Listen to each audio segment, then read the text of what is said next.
Primera emisora católica del Perú, con grandes premios en efectivo. A más tickets, más posibilidades de ganar. A realizarse el viernes 10 de diciembre del 2021. Adquiérelos depositando a nuestra cuenta del BCP en soles y envías el voucher al WhatsApp 959-679-662 y listo, a solo 5 soles. Apoya a tu emisora. Te esperamos. Radio Santa Rosa, buenas nuevas en tu vida.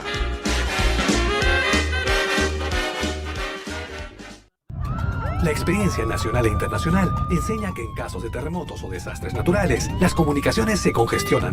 Debemos estar preparados. Lo más importante, mantén la calma, evita llamar y menos insistir. Utiliza los mensajes de texto o la internet para comunicarte. Y si estás en la zona de emergencia, marca el 119 y deja un mensaje de voz. Esta es la comunicación luego de una emergencia. Escribe primero y evita llamar. Mayor información en www.mtc.gov.pe o con tu operador de servicios, Ministerio de Transportes y Comunicaciones. Hola, ¿qué tal? Te saluda tu amigo de siempre, tu amigo de toda la vida, Román Gámez, el tío Ronco. ¡Claro! Para invitarlos a escuchar este y todos los sábados la linda música del recuerdo, aquí en Radio Santa Rosa, de 8 a 9 de la mañana. Y estarán mis personajes, el abuelito Aurelio. Así es, efectivamente. Mi compadre Ñaja Ñaja. Ay, es buena. Por supuesto, Chingolo. Así es, tío. Y otros. Pasa la voz. Los sábados, Radio Santa Rosa, de 8 a 9 de la mañana, es otra cosa.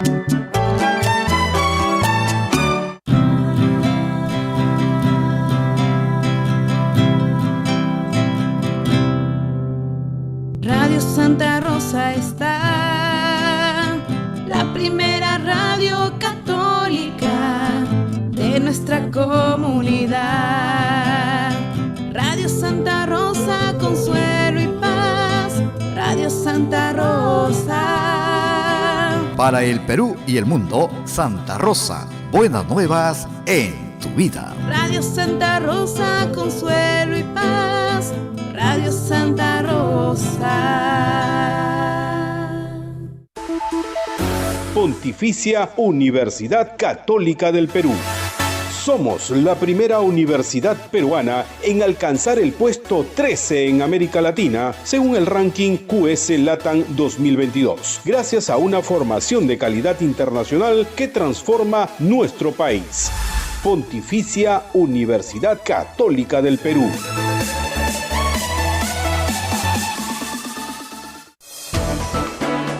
La Sociedad Dominica de Medios de Comunicación, Sodomco, presenta A Pensar Más con Rosa María Palacios.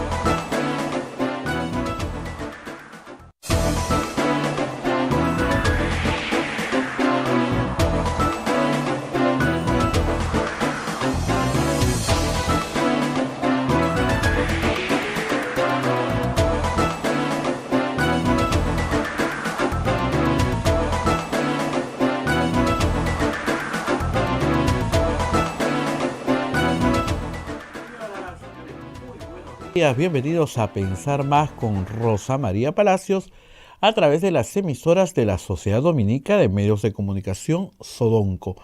La Sociedad Dominica de Medios de Comunicación está integrada por Radio Santa Rosa en Lima, Radio Santo Domingo en Chimbote, Radio San Martín en Arequipa, Radio Cepagua en Ucayali, Radio Quillabamba La Convención y Radio Madre de Dios en Puerto Maldonado. Todas estas emisoras forman la red Sodomco.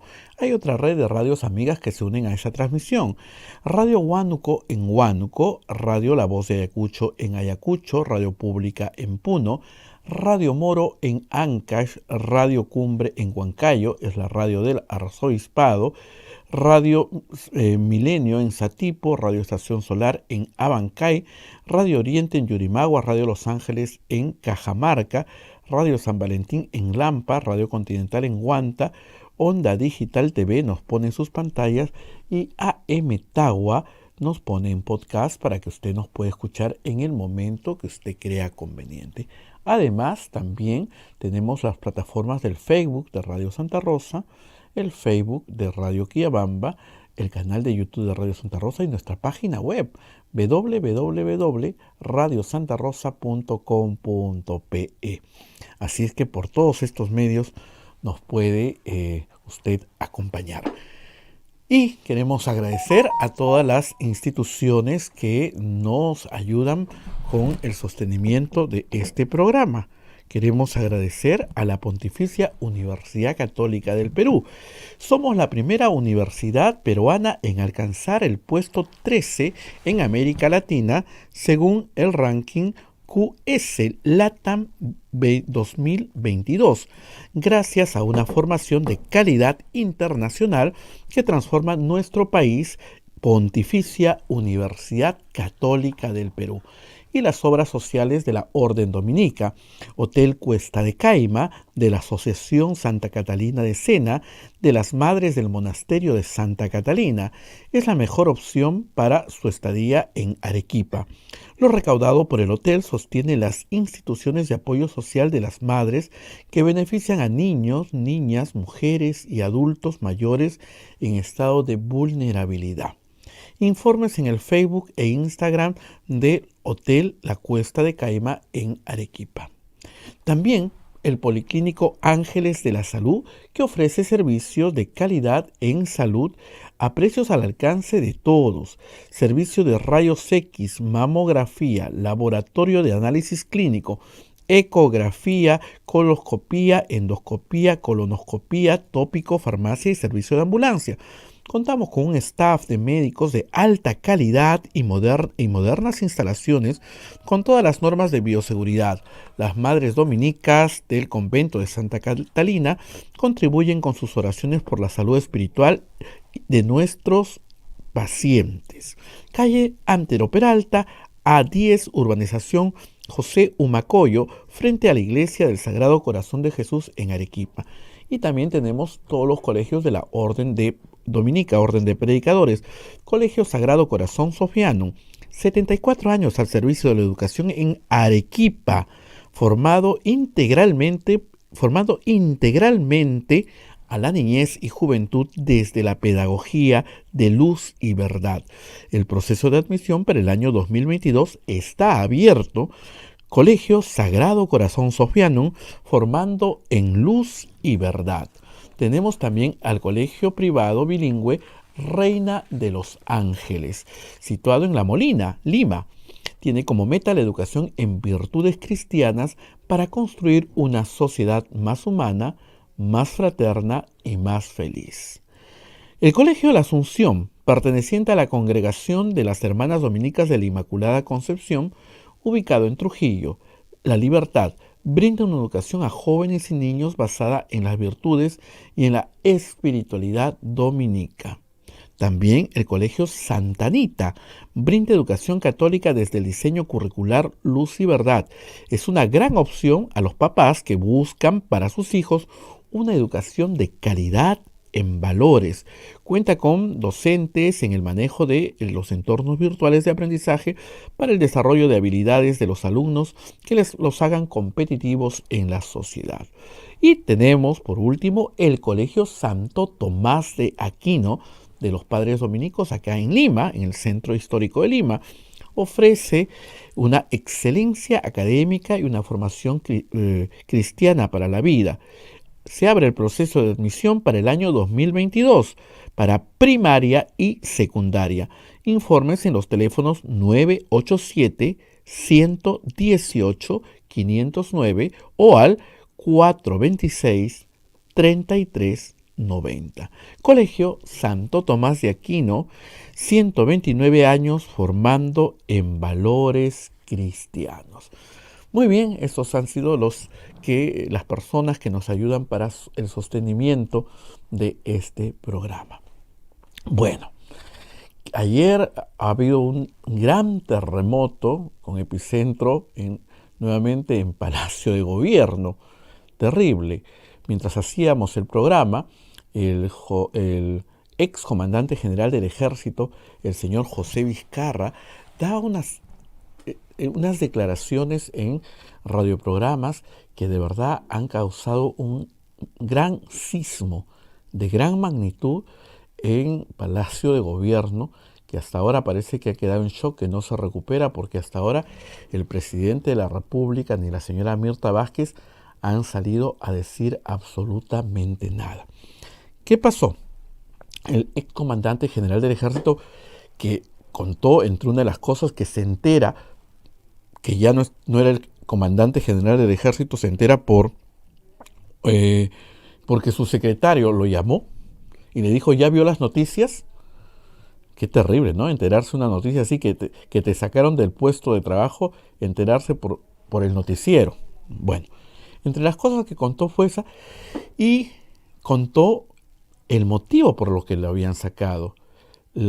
A él le habían pedido el ascenso de 2 coroneles, entre ellos el coronel Bocanegra, uno de los señores Bocanegra, coronel, que tiene cierta relación con el pueblo natal del presidente, Tacabamba, y lo habían presionado al señor José Vizcarra, y como no aceptó, parece que eso fue la cereza que lo puso patitas en la calle. Escuchemos lo que dijo en radioprogramas el señor coronel, ex comandante general del ejército, José Vizcarra. Adelante. ¿Escuchamos? ¿Tenemos el audio? Sí, porque esto es muy... Ahí nace todo, en estas declaraciones del comandante José Vizcarra, que pues sorprendieron a todos, ¿no? Y esto ha generado una serie de cuestionamientos. A ver, bueno, esto causó también la reacción de muchas autoridades, y voy a leerles lo que al minuto que salió esto ya dijo la señora María del Carmen Alba, la presidenta. ¿Tenemos el audio? ¿Me dice? Sí, lo podemos escuchar para ponernos en contexto. Adelante. Yo sí recibí unos pedidos que me hizo conocer con algunos días de anticipación del proceso. Tengo mensajes de WhatsApp al respecto, inclusive lo prueban. ¿Mensaje de quién? ¿De quién? A través del secretario del señor Bruno Pacheco, a través del ministro de Defensa, y los mensajes enviados a través de su edecán del ministro de Defensa, y de manera personal también me lo hicieron. Eran varios los recomendados y en diversos grados, pero quiero puntualizar en 2 específicamente. Descarto totalmente el nombre del señor Fidel Bocanegra. Ese señor coronel jamás utilizó ningún medio. ¿Ya? Hablamos del coronel Sánchez Cahuancamo y el coronel Ciro Bocanegra. Aproximadamente a las 19 horas entré a hablar con el presidente, después de tanta insistencia. Yo pensaba que el presidente no tenía conocimiento de esta situación. Llegué a pensar que inclusive era una cosa solamente del secretario o del ministro de Defensa. Entonces le manifesté de esta situación al presidente, y él definitivamente, después también de sugerirme cómo hacer para poderlo ascender al señor Ciro Bocanegra, yo le manifesté que era imposible porque no respetaba las normas, las leyes, y sobre todo que los puntajes que tenía tanto el señor Sánchez Cahuancamo como el señor Ciro Bocanegra de ninguna manera podían sobrepasar a los candidatos que estaban adelante. ¿Y cómo? Muy bien, eso es lo que dijo ayer en radioprogramas el excomandante general del ejército José Vizcarra. Esto generó que a los pocos minutos la presidenta del Congreso, la señora María del Carmen Alba, diga: pedimos respeto a la institucionalidad de nuestras Fuerzas Armadas. Muy grave la denuncia hecha hoy por el excomandante general del ejército José Vizcarra. El país espera una explicación transparente y clara desde el gobierno. Bueno, y desde allí se han ido pronunciando otras autoridades. En el discurso de despedida del señor excomandante general de la Fuerza Aérea del Perú, el general Jorge Luis Chaparro, prácticamente hace una denuncia muy parecida a la que había hecho el señor José Vizcarra. Tenemos, por favor, lo que dijo el señor Jorge Chaparro, excomandante general de la FAB, en su discurso de despedida, porque también lo sacaron del cargo. El honor y la dignidad son valores que lamentablemente han perdido brillo con el transcurrir del tiempo. Un general 2 coroneles quisieron influenciar en el proceso de ascensos. Somos pocos, nos conocemos. Un grupo de oficiales han querido influenciar en las renovaciones. También los conocemos. Es el momento de recuperar el honor y la dignidad. Es una obligación moral hacer de nuestras vidas un camino de convicción, esfuerzo y respeto. Debemos ejercer el liderazgo con responsabilidad, anteponiendo los intereses institucionales a los propios, preservando nuestro espíritu guerrero y combativo, ese espíritu que impulsó y seguirá impulsando a los aviadores a inmolarse si fuera necesario, y al que hoy recurro para continuar engrandeciéndola y llevarla arriba, siempre arriba. ¡Viva la Fuerza Aérea del Perú! ¡Viva! ¡Viva el Perú! ¡Viva! Gracias. Bien, esto es lo que dijo, que también hace prácticamente la misma denuncia que el señor José Vizcarra. Presiones para el nombramiento de personas que no tienen las condiciones, que no tienen los requisitos para llegar a ese alto cargo de ser jefes de las Fuerzas Armadas del Perú. Tanto así, ya la Comisión de Defensa del Congreso de la República ha citado tanto al señor José Vizcarra y al señor Jorge Luis Chaparro para que expliquen qué es lo que está pasando y cuáles han sido las presiones y de dónde han venido las presiones. Parece que las presiones han venido del secretario general de Palacio de Gobierno, del mismo presidente de la República y el ministro Walter Ayala. Pero hay que decir que también ya los altos mandos militares se habían pronunciado sobre este tema. El 4 de noviembre sacaron un comunicado, apenas sucedió el retiro de los altos mandos, que dice así: pronunciamiento de los ex altos mandos de las Fuerzas Armadas ante los relevos de los comandantes generales del Ejército y de la Fuerza Aérea del Perú. Los generales firmantes, acá los generales de división, vicealmirantes y tenientes generales que desempeñaron en su momento los cargos de jefe del Comando Conjunto de las Fuerzas Armadas y todos los altos mandos se pronunciaron. Dicen: el presidente de la República, según establece la ley, designa a los comandantes generales de las instituciones de las Fuerzas Armadas entre los 3 oficiales generales de división y vicealmirantes y tenientes generales más antiguos del escalafón correspondiente.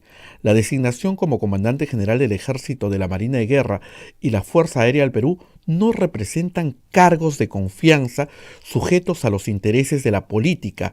Los oficiales que llegan a liderar sus instituciones lo hacen en mérito a los servicios prestados a la nación y al Estado peruano a lo largo de casi 4 décadas y no como parte de un proyecto político partidario.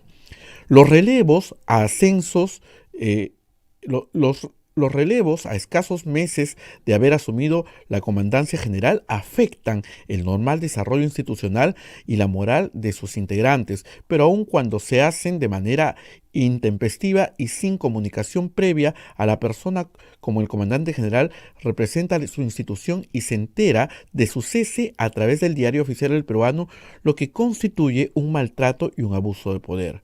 Que el relevo se produzca en momentos críticos como un escenario de incremento de conflictividad social, la reciente y polémica decisión de autorizar la intervención de las Fuerzas Armadas en el apoyo de a la Policía Nacional en Lima y Callao, así como la lucha contra las amenazas de seguridad nacional, afectarán las coordinaciones interinstitucionales para el desarrollo de las operaciones.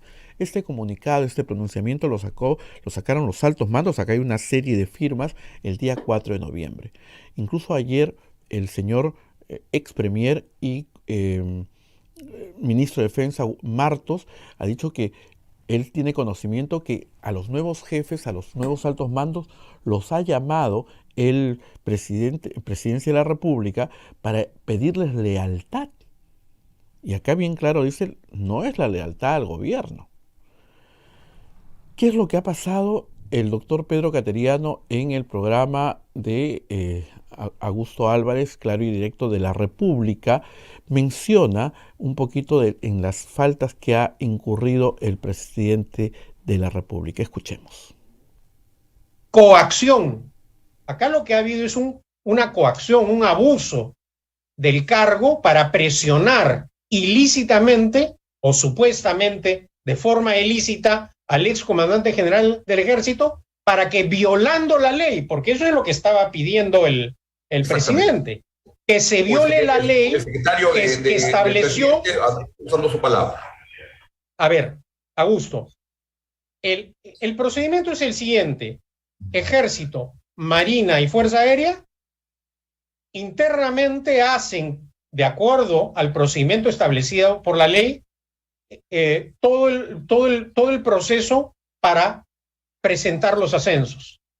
Ese cuadro de ascensos es elevado al Ministerio de Defensa y el Ministerio de Defensa lo remite al presidente de la República. Ese es el trámite, no como ayer a través de un tuit ha dicho el ministro de Defensa que el presidente le mandó a él los cuadros de ascensos y él los aprobó. Eso es lo que señala el tuit del Ministerio de Defensa el día de ayer, que también tendrá que explicarlo el ministro de Defensa, pero ese no es el procedimiento.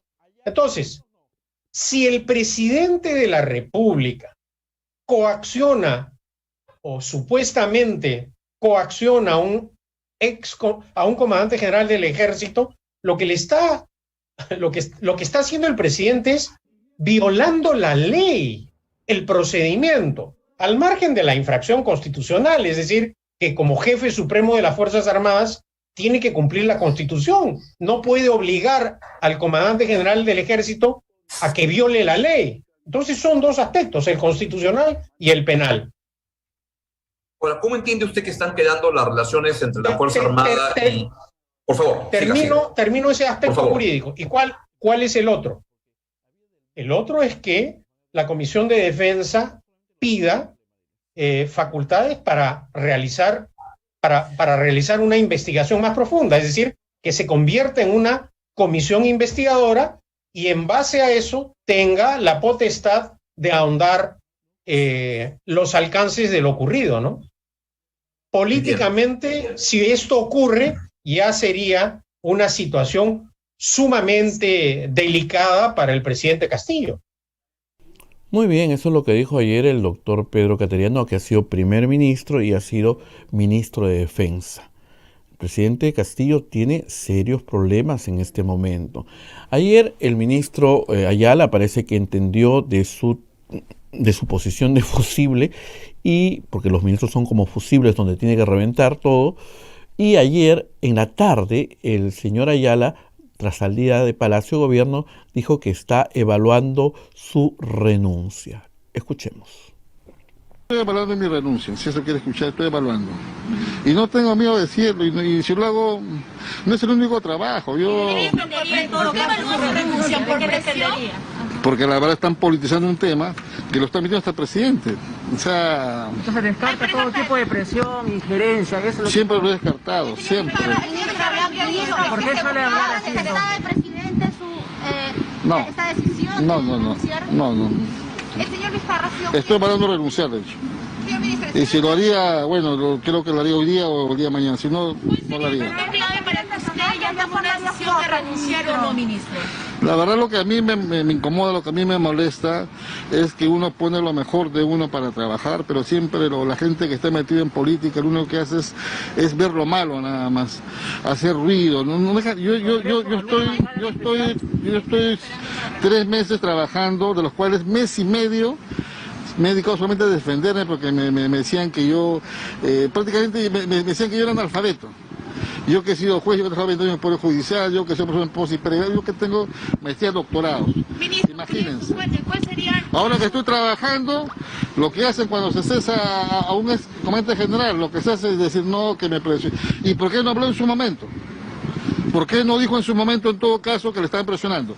Porque ella cuando lo sacan recién, ya cuando está en la calle, recién comienza a hablar. Desmiente totalmente todas las declaraciones del comandante general del ex. Así es, claro. Yo nunca... Es más, yo no tengo ni familia, ni siquiera tengo amigos militares. ¿Qué algo lo que ha dicho? En mi familia somos abogados. Ni siquiera pedí un favor por alguien.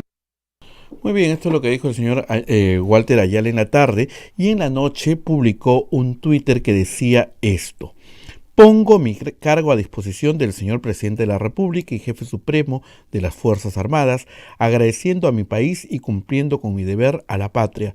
No usen pretextos contra la democracia, excelentísimo señor presidente Pedro Castillo Terrones. Hasta donde sabemos, la renuncia del señor Walter Ayala ya está escrita. No sabemos si ya está en Palacio de Gobierno y no sabemos por qué es la demora tampoco. Bueno, me imagino que el presidente ya está evaluando la renuncia, porque si no renuncia, señor Ayala, lo van a censurar en el Congreso de la República por todos estos hechos lamentables. Lo que es muy lamentable que estamos en 100 días de gobierno y se han puesto a pensar, estimados oyentes y televidentes, ¿cuántos ministros ya están saliendo del gobierno? Empezamos con el señor Héctor Béjar de Relaciones Exteriores. Luego siguió el premier Guido Bellido, el señor Luis Barrenzuela. Ahora sería el señor Ayala. ¿Y cuántos otros cuestionados quedan? El ministro de Educación, Carlos Gallardo. El ministro de Transportes, José Silva. ¿Y cuántas autoridades en altos cargos, como el jefe de Salud, el señor Mario Carguapoma, y el jefe de Indecopi, el señor Julián Palacín Gutiérrez? Y hoy día se suma otra persona más cuestionada, la señora Doris Alzamora Chamorro, que tiene ocurrencias policiales por haber robado, por hurto, por robar en supermercados. A esta señora la han nombrado pues jefa de la Sutran. De verdad que uno se pregunta, ¿no hay un filtro en Palacio de Gobierno para elegir una autoridad? Es tan difícil filtrar, poner su nombre en Google, poner y empezar a ver si la persona tiene la capacidad y cumple los requisitos para tener un alto cargo en el Estado. ¿Qué tan grande está quedando el cargo para el presidente de la República, que hasta ahora solamente tenemos eso, y mañana lo escucharemos en un discurso en Ayacucho, donde nos contará que nos está trayendo sus 100 días de gobierno? Bueno, hemos tratado de hacer una síntesis de los principales hechos que han ocurrido las últimas horas. Ustedes saben que Rosa María está de viaje, pero nos ha dejado interesantes entrevistas, y ahora viene una de esas, una interesantísima entrevista que hace Rosa María al magíster Miguel Córdoba Espinosa, que es especialista en emprendimiento. ¿Por qué? Porque en esta pandemia y después de esta pandemia todos tenemos que ser emprendedores. Así es que es una entrevista que usted no se la puede perder. Vamos a hablar con Rosa María. Ella me preguntan cuándo ya va a estar en vivo. En vivo va a estar desde el día lunes. Ella está de vacaciones, unas merecidas vacaciones, después de prácticamente 5 años hacer la programación seguida. Y bueno, así es que ella está de retorno y nosotros estamos tratando de compartir con ustedes la entrevista y actualizar con lo último de la información. Vamos a la pausa y volvemos con Rosa María Palacios y con el magíster Miguel Córdoba Espinosa, especialista en emprendimiento de la Pontificia Universidad Católica del Perú. Pausa y retornamos. Sodomco, Sociedad Dominica de Medios de Comunicación. Con HughesNet, donde veas el cielo, puedes tener internet satelital. Al fin tengo servicio de internet donde vivo. Ahora mis hijos tendrán más oportunidades. HughesNet llega donde otros operadores no llegan. Contrata tu plan hoy, recibe instalación estándar sin cargo y ahora te damos WhatsApp gratis. Llama ya al 0800-78311 o visita internetsatelital.com.pe. HughesNet, líder mundial en internet satelital. WhatsApp gratis sujeto a condiciones. Más información en internetsatelital.com.pe. Sodomco, Sociedad Dominica de Medios de Comunicación.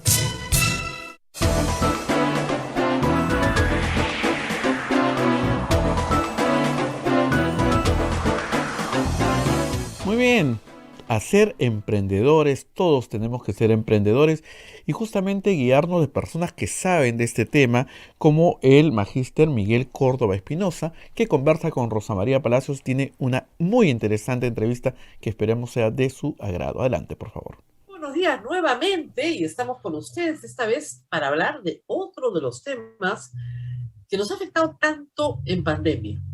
Nos han dicho, hay que reinventarse, hay que emprender, te quedaste sin empleo, bueno, hay que empezar algo nuevo. ¿Cómo caminar este camino tan difícil del emprendimiento?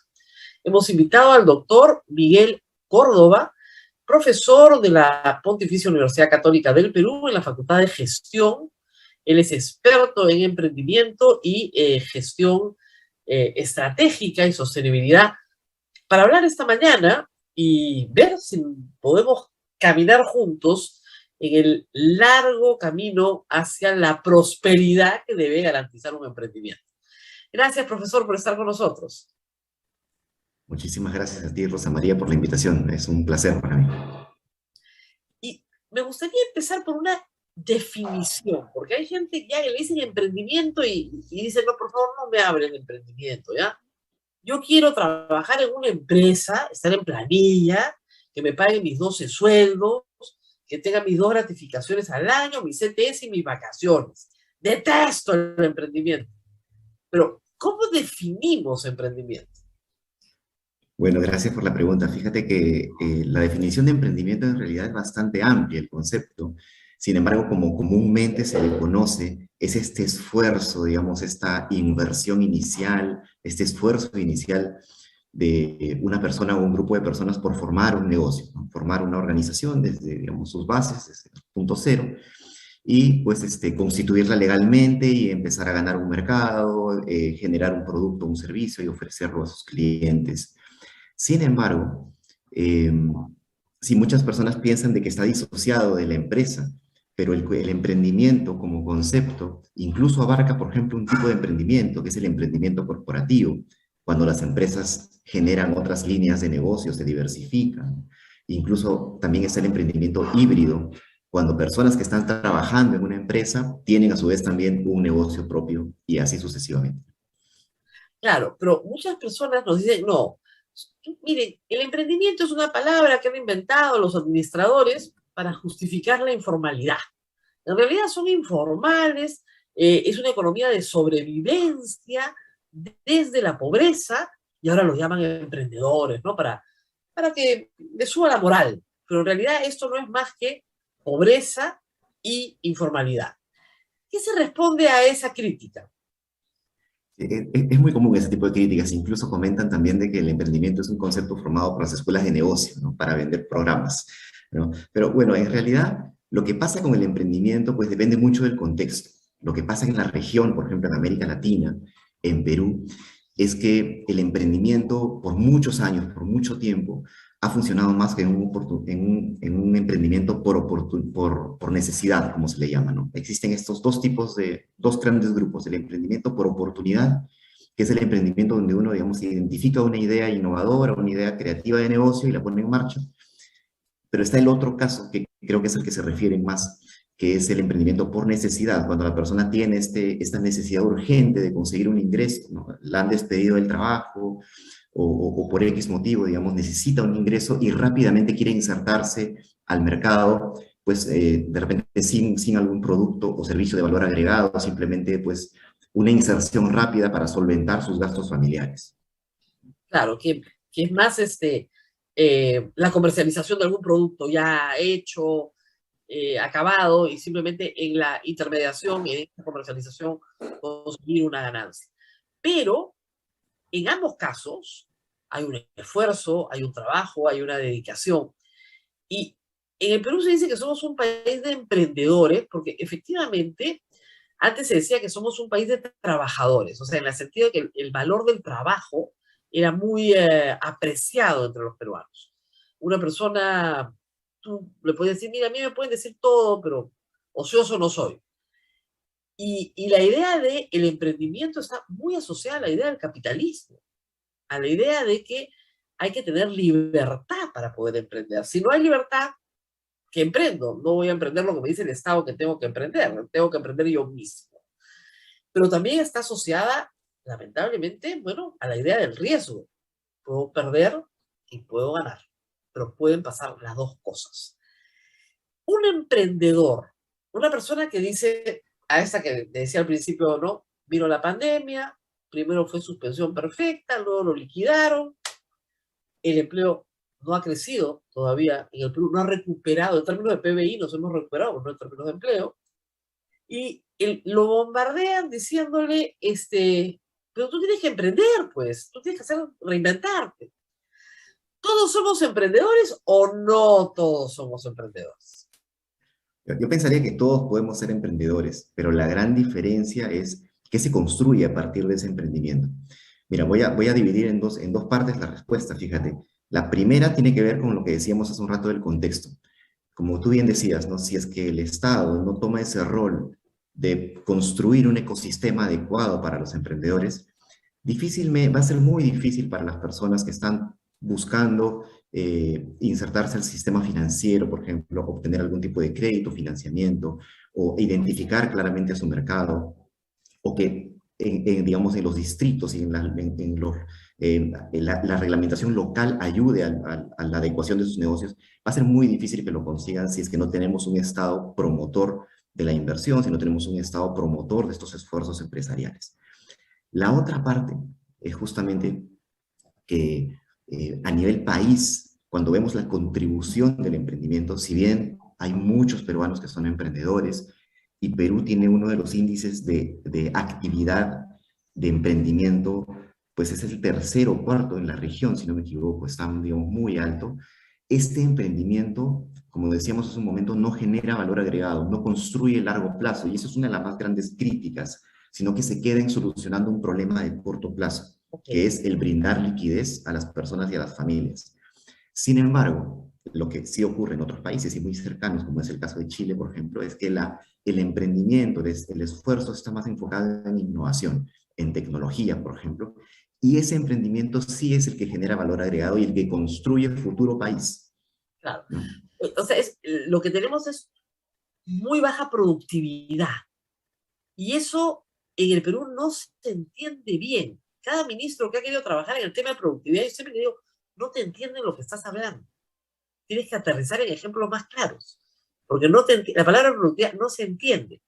Si yo produzco, pues señor, yo produzco, me levanto bien temprano, trabajo 12 horas diarias, ¿no es cierto? Y vendo 200 sándwiches. ¿Cómo que no produzco? Ahí está mi productividad. Claro, no les he explicado que con tecnología, con un poquito de crédito, con un poquito de contratación de personal, de repente puedes vender 400 sándwiches. Exactamente. Ese es el problema. Entonces, ¿cómo hacer para que estos conceptos de mejora tecnológica e innovación entren en la productividad peruana? Exactamente, lo que has comentado es muy cierto, porque el indicador de productividad tiene una fórmula en verdad muy simple, ¿no? Digamos, los productos entre los recursos utilizados para producir estos productos. Sin embargo, como bien dices, la mayoría de personas, pues, muy fácilmente nos fijamos únicamente en el numerador, en la parte ¿no? En la parte de arriba, y nos olvidamos que también para incrementar la productividad, pues no solamente es producir más, sino también disminuir los recursos que van en el denominador. Y es precisamente ahí donde entra la tecnología, digamos, la innovación. Pero si hablamos de tecnología e innovación, pues mira, el último reporte del Foro Económico Mundial saca que el Perú es un país que invierte solamente el 0.12% de su PBI en investigación y desarrollo. Entonces, claro, desde ahí ya hablamos que hay una base, pues, precaria si nos comparamos con otros países de la misma región de América Latina en inversión de procesos de innovación. Y eso sí es un gran problema, pues, por resolver. Ahora, ¿dónde está el cuello de botella? En el pasar de la investigación a la empresa. Las universidades, por ejemplo, la Universidad Católica investiga, tiene patentes, desarrolla inventos, tiene investigación aplicada. Pero hacer que esto pase y se convierta en un emprendimiento, ese salto no se da. ¿Por qué? Sí, es muy complejo porque no depende de un único cuello de botella, sino que yo creo que hay varios en todo este camino, ¿no?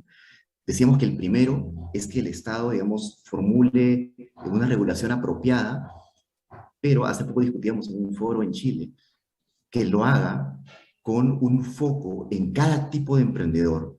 Lo que usualmente es sencillo para el Estado es generar regulación de manera general, pensando que todos los emprendedores necesitan lo mismo y que todos tienen las mismas características, ¿no?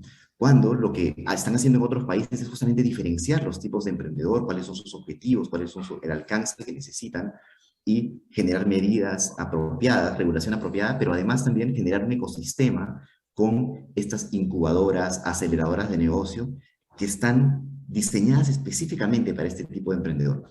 Te pongo un ejemplo, ¿no? En Perú no tenemos un organismo que esté especializado en asesorar a la exportación de los emprendedores, ¿no? De estos pequeños negocios. Claro. Cuando sí, por ejemplo, en Colombia, en México, en Chile, lo tienen. Nuestros organismos ven problemas mucho más amplios y generales, donde entran todos los emprendedores. Entonces, en el momento que no le dan foco, pues, claro, facilitar. Pero por poner un ejemplo, sí hay el CITE Madera, ¿no? En Villa El Salvador. Entonces, toda la gente que trabaja madera encuentra ahí innovación, tecnología. Pero supongamos que estas personas quieren asociarse para exportar. Ahí ya la barrera está. Ya no pueden saltar esa barrera. Les es mucho más difícil. Exactamente, porque no hay una institución que sea especializada y que los acompañe en este proceso. Ellos conocen las condiciones, lo que necesitan para agruparse, digamos, y poder alcanzar el volumen exportador. Pero de ahí, digamos, a tener la experiencia para hacerlo y el acompañamiento, hay un tramo muy largo. Otra de las brechas o cuellos de botella que tú mencionabas hace un rato, por ejemplo, es este traslado de la innovación, de la investigación hacia la práctica. Es algo que la academia, las universidades están constantemente promoviendo, pero muchas veces tampoco encuentran un diálogo tan directo con la parte aplicativa. ¿Por qué? Porque se desarrolla investigación, pero si es que no tenemos tampoco una construcción de capacidades intensiva en la educación, pues no, se corta, como tú dices, hay una especie de muro en el medio, ¿no? Claro, entonces, a veces la necesidad hace que la investigación aplicada se convierta en utilísima, ¿no? Veamos todo lo que ha pasado en la pandemia, ¿no? En la misma universidad. De repente la universidad tenía las capacidades instaladas para crear monitores de oxígeno, ¿no? Estaba ahí, nadie lo necesitaba, pero en ese momento se necesitó. Cuando se encuentra la necesidad con la capacidad, se produce esta magia, ¿no es cierto?, de que las cosas funcionan y se dan, pero muchas veces no se dan. O sea, la investigación camina por acá y acá hay gente que no cree necesitar ese producto y por lo tanto no se produce. Sí, absolutamente, pero además también hay un problema de difusión, de divulgación, porque los espacios en los que, por ejemplo, muchas veces divulga la academia, la investigación, no necesariamente son los espacios que se discuten en nuestros actuales sistemas educativos. Entonces, si es que ya ahí hay un gap, hay una brecha, pues se está, digamos, los sistemas educativos se soportan de repente en literatura que no es actual o no es la más apropiada, ¿no? Y mientras que la academia, como tú bien decías, está yendo a otro ritmo, por otro lado. No, yo he conocido muchos, por ejemplo, inventos de la universidad muy, muy interesantes y muy sostenibles, ¿no es cierto? Pero hasta ahora no veo esos productos en el mercado, ¿no? Ese es el problema. O sea, no veo cemento hecho con bagazo de caña, por ejemplo, ¿no? Un invento. ¿Dónde están? O sea, muy súper interesantes, y de ahí, ¿qué pasó al otro lado? Y esa investigación, que es poca, es incipiente, ni siquiera llega al otro lado, ¿no? Ese es uno de los problemas más grandes que se dan. Exactamente, falta esa escalabilidad, ¿no? Exactamente. Y luego, ese emprendedor que ya no es el emprendedor de sobrevivencia, sino que es un emprendedor que está en el mercado buscando oportunidades. Y la pregunta es, ¿dónde las busca? ¿En su ingenio? ¿O hay una incubadora de proyectos? Yo quiero emprender, señor. ¿A dónde voy? Yo no sé todo, pero hay un grupo de ingenieros, de, no sé, médicos, científicos, que están produciendo información, tecnología, conocimiento, y yo no tengo idea de lo que quiero hacer, pero me gustaría saber qué proyectos hay. ¿Dónde hay en el Perú una incubadora de proyectos?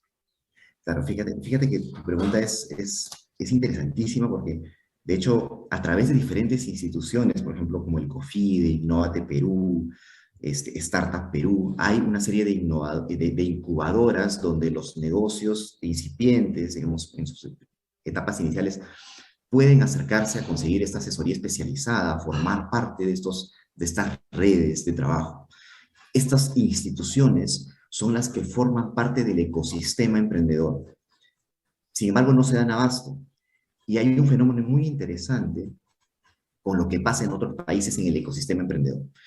El ecosistema emprendedor no solamente son estas asociaciones, instituciones que lo conforman y que facilitan el emprendimiento, sino también lo que hacen los emprendedores con sus propias redes de trabajo. Mira, yo te pongo acá una cifra. Mira, más del 60% de los emprendedores en el Perú constituyen empresas con una sola persona, un solo fundador. Claro. ¿Por qué es importante esto? Porque al momento que no trabajan colaborativamente, sino de una manera más individual, las redes a través de las cuales pueden obtener recursos se limitan drásticamente. Los emprendedores tienen que trabajar colaborativamente en el ecosistema. Y hay un estudio fabuloso del profesor Dan Khanna de la Universidad de Harvard, y él hace este estudio sobre América Latina, y él dice que una de las más grandes falencias o restricciones que tiene la actividad emprendedora en América Latina es la falta de confianza. Claro, la confianza interpersonal en el Perú es bajísima en las encuestas, bajísima, y sin confianza interpersonal no hay empresa posible. Exactamente, y obtienes muchos menos recursos. Si no tienes confianza, no buscas alianzas, no buscas colaboraciones, formas tu empresa de uno solo. Y además incluso la capacidad de contratación baja. ¿Por qué? Porque no confío en el proveedor. O el que me compra a mí no confía en mí como proveedor.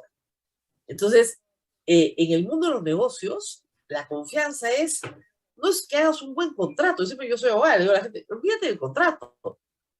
El contrato es darte la mano.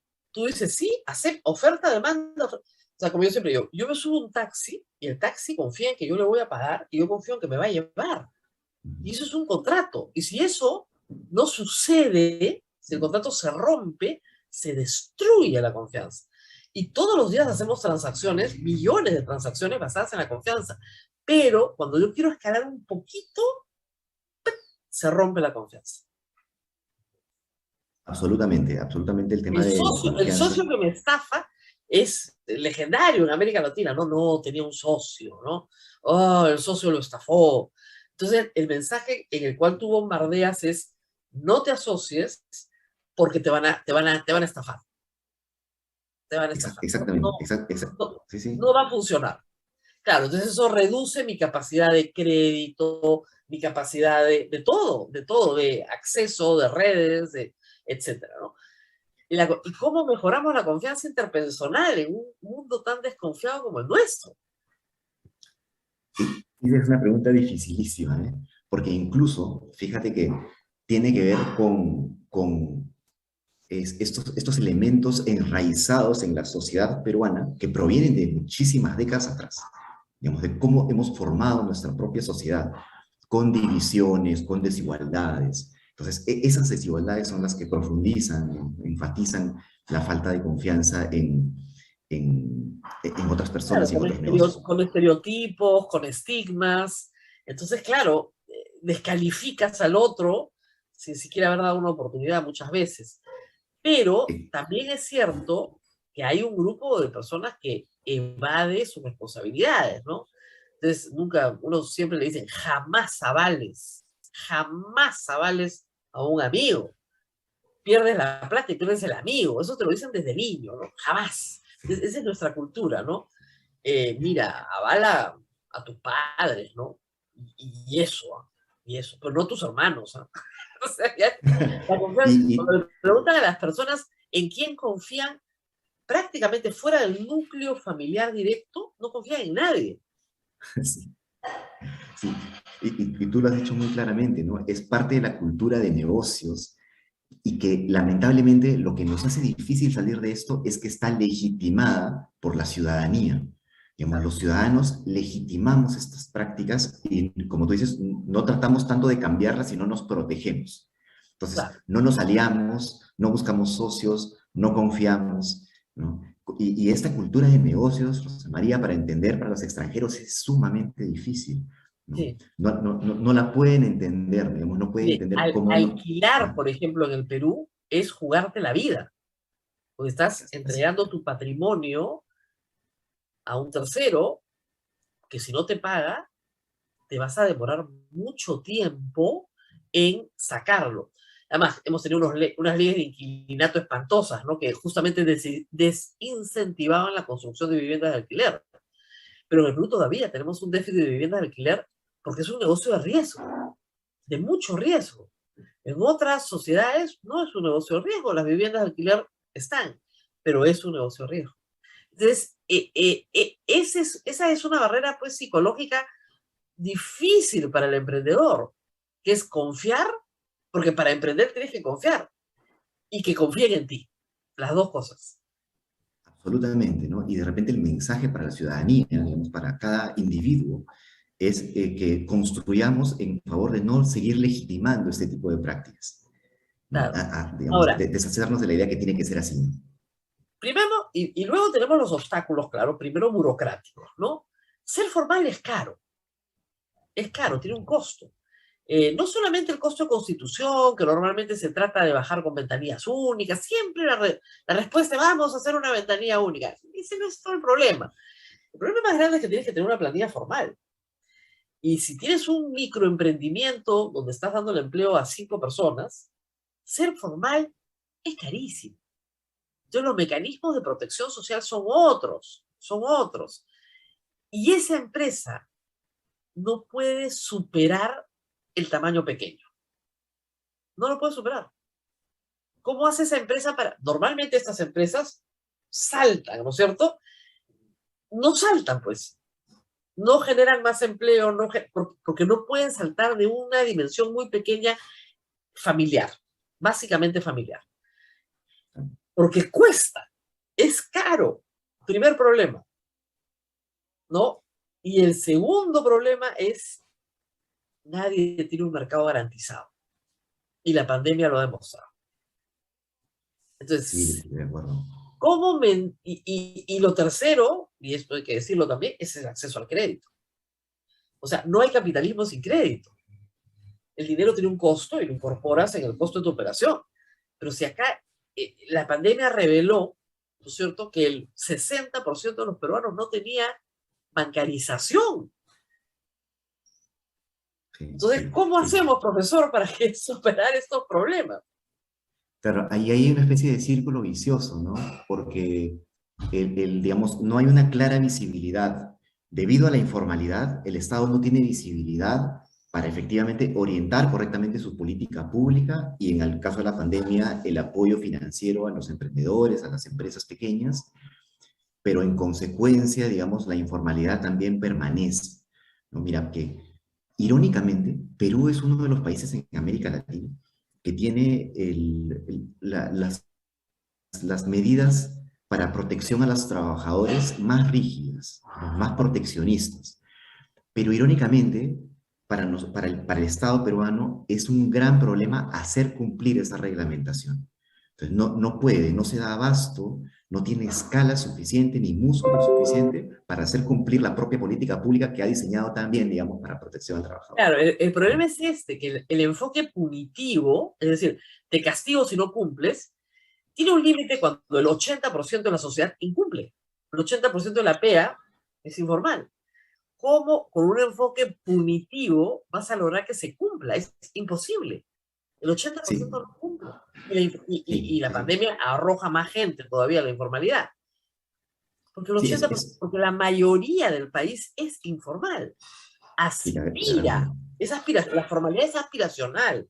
Lo que le decía al principio, ¿no? Yo quiero tener un trabajo de 9 a 5, con 16 sueldos, etcétera, etcétera.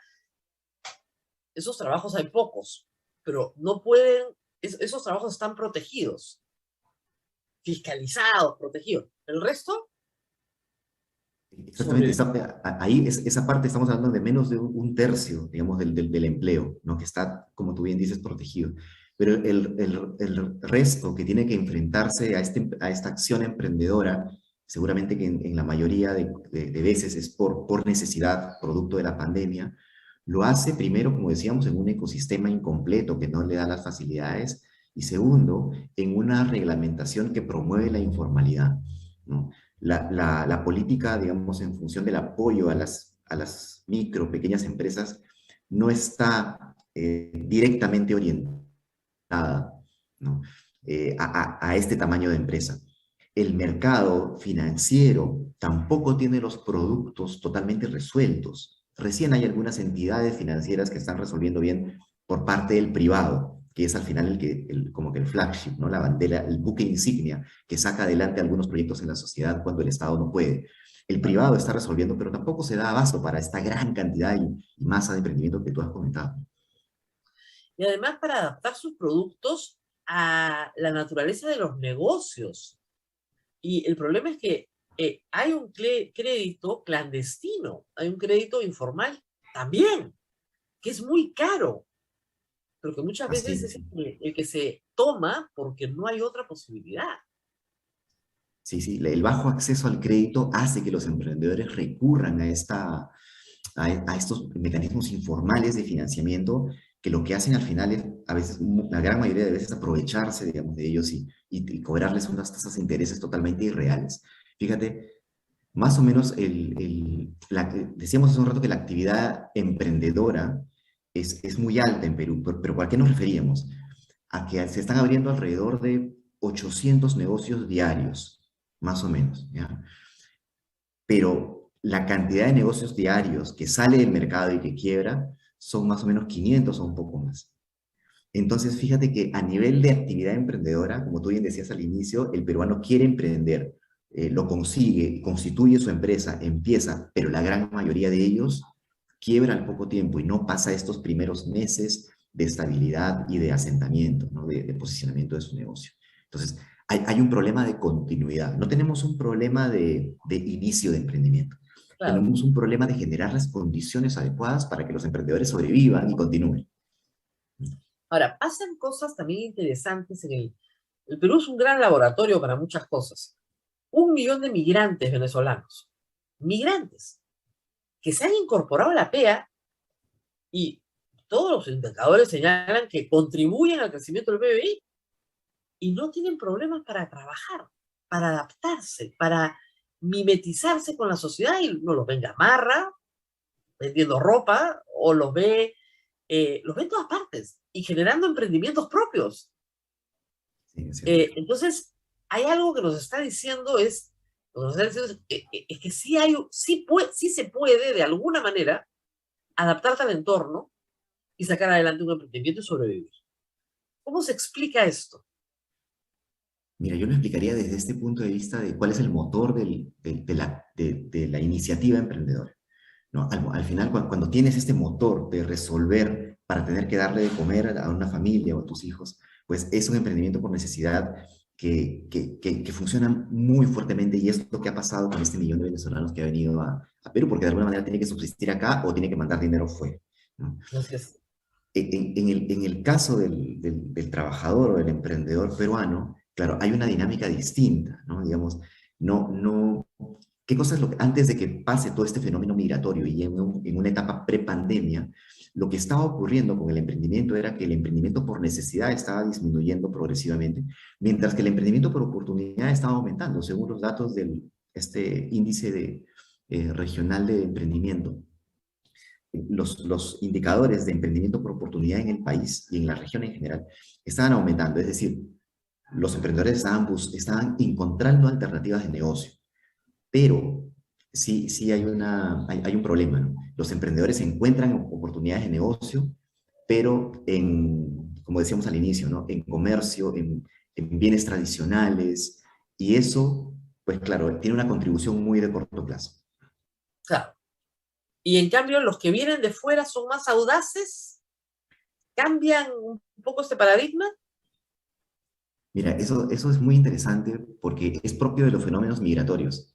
Los más grandes cambios en las sociedades han ocurrido por fenómenos migratorios como que intensos, ¿no? Entonces, es mucho de esperar que nuestra sociedad sufra cambios estructurales producto del fenómeno migratorio de Venezuela.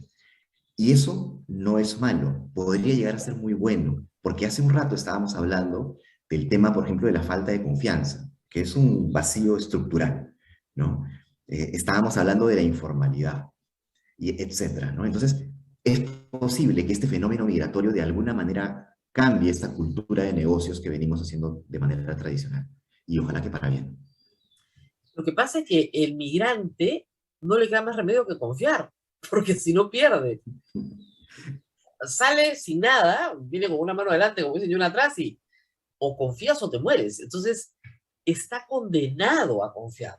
Eso tiene que confiar, pero no tiene los recursos, no tiene las redes, no tiene los contactos, hasta que los va armando, hasta que los arma. Y una vez que los arma, ya se puede desenvolver y puede haber mucho más audacia en sus apuestas que la audacia de un emprendedor que es más conservador, ¿no? Que dice, no, me quedo en lo que conozco, no trepamos chico porque no quiero perder, porque el riesgo de perder es enorme, ¿no? Y perderlo todo. Ahora, hay una cantidad de negocios importantes que han desaparecido también durante la pandemia por oportunidad, ¿no? Estoy pensando, por ejemplo, peluquerías, restaurantes, todo lo que era contacto personal con alquileres altos normalmente y sin asistencia de público. Bueno, aguantaban, muchos te dicen, no, yo aguantaba un mes, aguantaba 2, 4 meses no aguanto. ¿Esos negocios van a volver o ya no van a volver?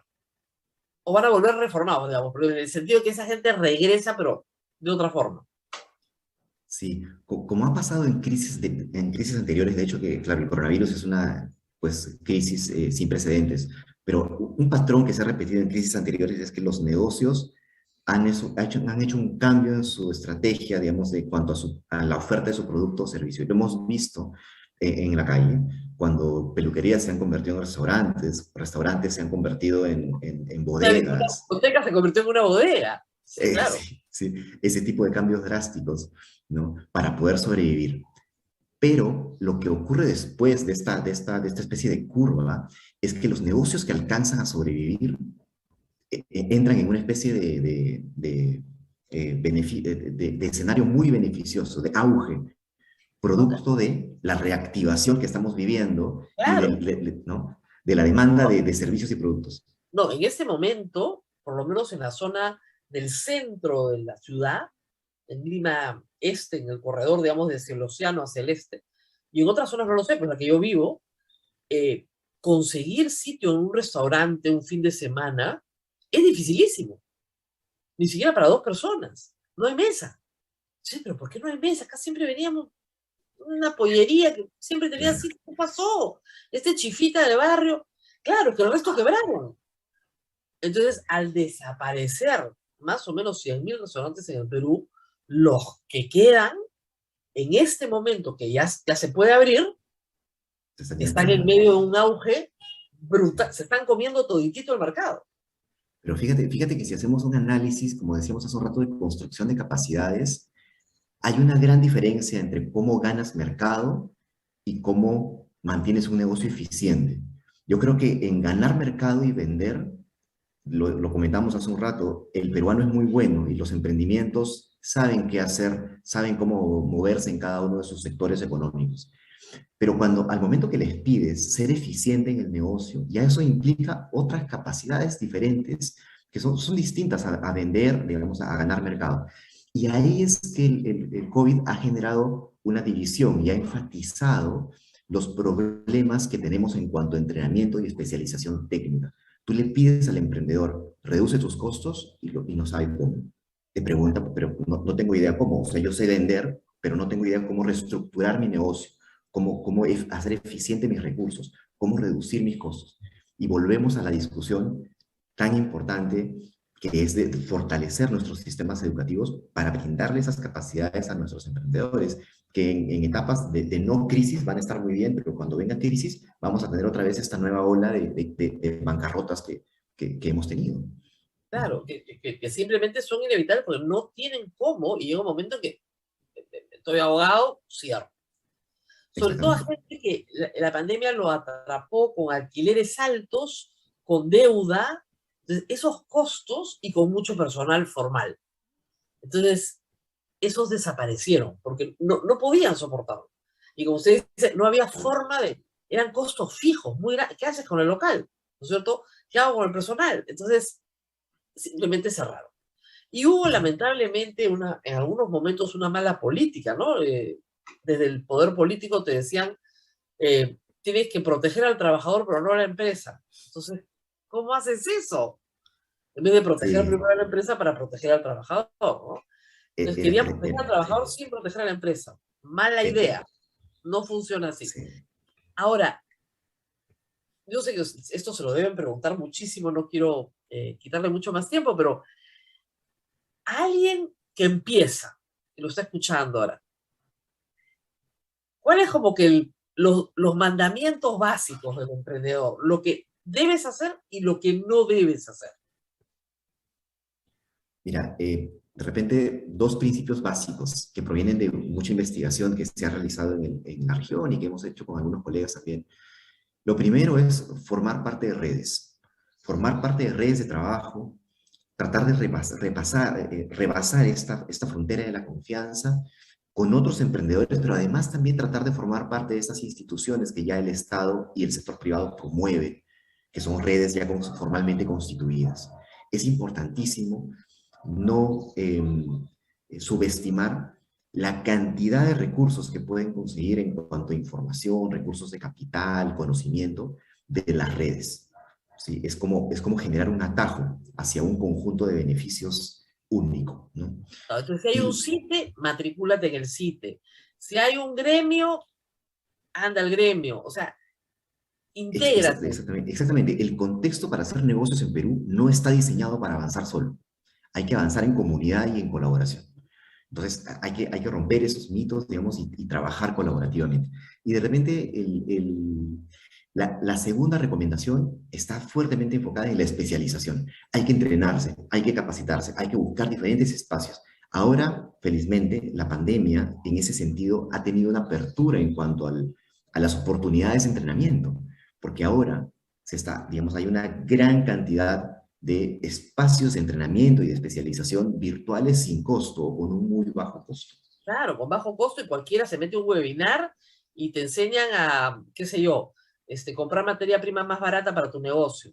Y te dicen dónde están las oportunidades. O te enseñan temas de estacionalidad, ¿no? Cómo armar tu campaña navideña. Cosas muy, muy concretas, pero que pueden funcionar para el emprendedor que nos está escuchando, ¿no? Redes y capacitación. Ahora, hay ejemplos que la gente dice, esto funciona. Yo siempre pongo el ejemplo de las ópticas en Girón Huancavelica, en el centro de Lima. Dice, esta gente, si está toda junta, ¿vende? Y me dicen, sí, vende más. ¿Por qué? Si no compiten. O sea, todos tienen, no el mismo producto, pero más o menos, ¿no? Pero además, tú ves que se prestan entre ellos, ¿no? Si no hay mi vecino tiene, entonces me lo traigo. ¿Cómo funciona esa red? Ahí hay todas las ópticas juntas. Claro, es interesantísimo, ¿no? Porque al momento que se forman estas redes y que se ubican en una sola, geográficamente juntas, como dices, puede ocurrir dos cosas, ¿no? O son negocios relacionados que lo que ganan es por complementariedad de bienes y servicios, ¿no? Lo que yo compro acá y también necesito algo más que está al costado, ¿no? Y ganan, digamos, por rotación y frecuencia de visitas de los clientes a esa zona. Pero cuando compiten, lo que ganan es por perfeccionamiento de la oferta, no tanto por complementariedad. Uno podría decir que locos, ¿por qué se juntan si es que son competencia? Pero lo que pasa es que entre ellos, como tú bien decías, van construyendo especialización, expertise en ese bien o servicio, y lo que resulta es que va evolucionando el negocio a cada vez dar un servicio o producto de mejor calidad. Entonces, entre ellos van construyendo esta calidad, y lo que va a pasar también es que si es que la calidad del producto mejoran las prestaciones del servicio que ofrecen, entre todos, van a ampliar el mercado, ¿no? Si el mercado antes era de este tamaño, los precios son súper competitivos. O sea, te digo, yo me pasé a Girón Huancavelica y compro todos mis lentes, porque la verdad es que tienen muy buena calidad el servicio es al toque. En 2 horas tienen tus lentes listos, que en otro sitio tienes que regresar en 3 días, y tienen todas las monturas que quieres, y además, si no estás muy seguro, te miden la vista con un doctor que te cobra baratísimo por la consulta, entonces sube, entonces tienes el doctor a un lado, todo junto. Entonces, Sí, exacto, exactamente. Y voy a agregar ahí un punto, Rosa María, hay algo que de repente no estamos viendo también, que de repente es más interno, ¿no? Pero es muy importante. Estos negocios que se juntan y son competidores están generando economía de escala y poder de negociación. ¿Por qué? Poder de negociación con sus proveedores. En el momento que el proveedor quiere abastecer a uno, tiene que abastecer a todos, y ellos pueden generar poder de negociación para fijar ciertas condiciones comerciales con el proveedor y exigir más, ¿no? yo creo que el caso de este tipo de... digamos, el Jerón Paruro por siempre para las cosas eléctricas, bueno, Gamarra ni que se diga para confecciones, pero el hecho de que estén juntos funciona de una manera en que parece, ante la evidencia, pues, por el contrario, deberían competir. No. Al contrario, los mejora económicamente juntarse.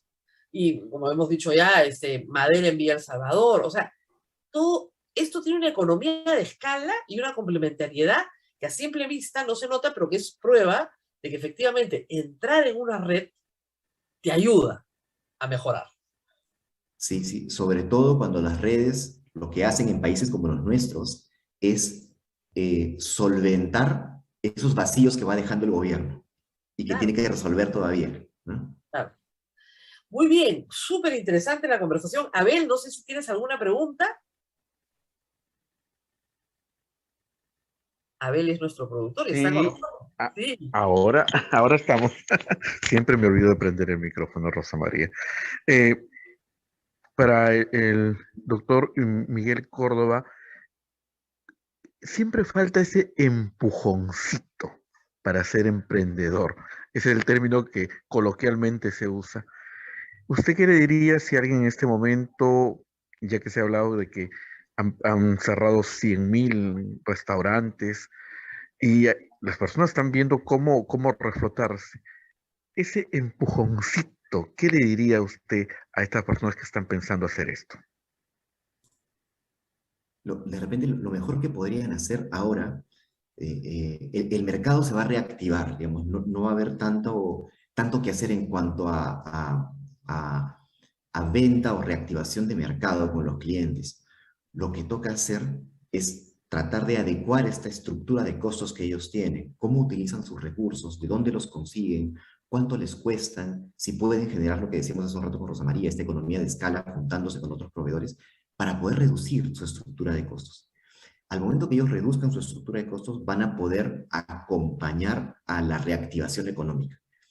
Porque la reactivación económica se está dando, pero los negocios que recién, digamos, están atravesando esto y que han sobrevivido, pero que no están reformulando bien su estructura de costos, lo que están gastando, son los que están más en riesgo de perecer antes que termine la reactivación.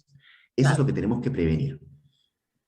Y eso puede ser dramático, además, porque estamos hablando de miles de pequeñas empresas que han sido subsidiadas por el Estado durante el año 2020, que tienen tarde o temprano que comenzar a pagar el subsidio que recibieron.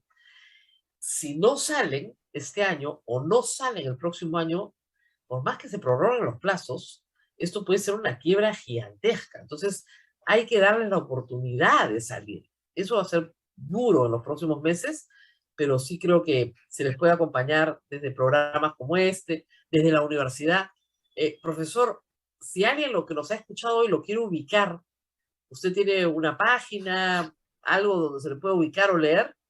Sí, claro. Yo tengo mi página de LinkedIn, donde usualmente pongo ahí todas mis publicaciones, digamos, comparto eventos.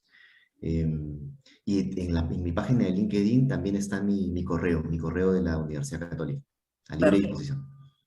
Muy bien, muchísimas gracias por haber estado con nosotros.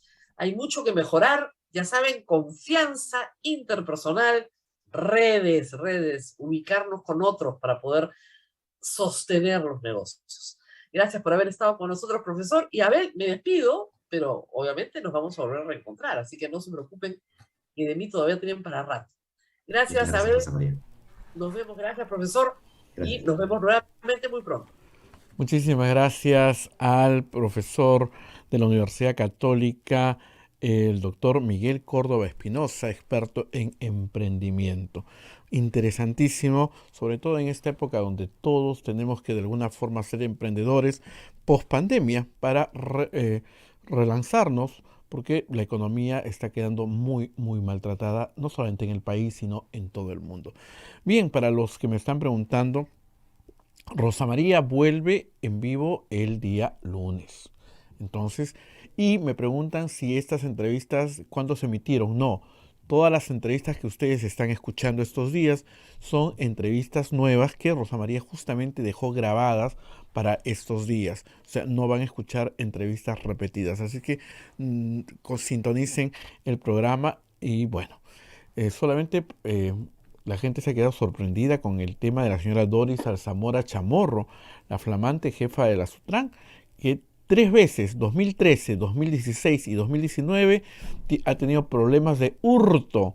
En la primera le encontraron un tarro de leche en polvo, me imagino que de estas marcas caras, en su cartera. En la segunda le encontraron útiles de limpieza para el hogar en su bolso, ¿no? Y en la tercera fue en Surco, si mal no recuerdo, que también le encontraron cosas que había sustraído, material de escritorio, me parece que fue. Bueno, una puede ser casualidad, ¿no? Confusión. Ya 3, bastante extraño. En fin, vamos a ver qué pasa el día de hoy. Les vamos a estar contando mañana qué es lo que pasa hoy día con el señor Ayala. Me imagino que el presidente de la República aparecerá en algún momento del día y nos dirá algo, o la primer Mirta Vázquez, o el presidente estará apurado por ir a Ayacucho, porque desde ahí nos va a decir sus logros de los 100 días. Eso es lo que ha anunciado y todos vamos a estar escuchando con atención. Bien, nos reencontramos mañana. No se olviden que tenemos el PayPal y esta emisora no tiene auspicio más que de las obras sociales de la Orden y de la Iglesia Católica. No hay nada, absolutamente nada del gobierno ni de empresas privadas, así que vivimos de su generosidad. PayPal, entra usted a la página web de Radio Santa Rosa, ahí hay un cuadradito que decía tus donativos PayPal y ahí ingresa. Toda ayuda es bienvenida y se agradece con mucho cariño. Bien, nos reencontramos mañana con una nueva entrevista de Rosa María Palacios en A Pensar Más. Cuídense mucho, que estamos todavía en pandemia. Nos vemos mañana. Chao.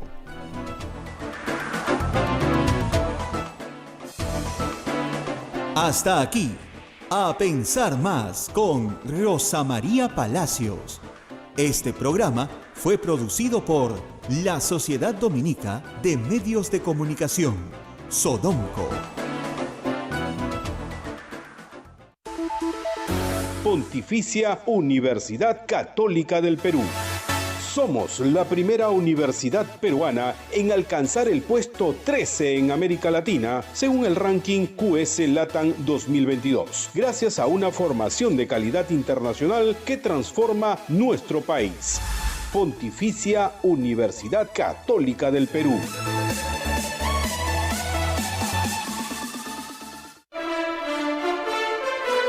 Radio Santa Rosa, informando y evangelizando, te lleva buenas nuevas en tu vida. Anunciamos nuestra gran rifa anual de Radio Santa Rosa por el sostenimiento económico de la primera emisora católica del Perú, con grandes premios en efectivo.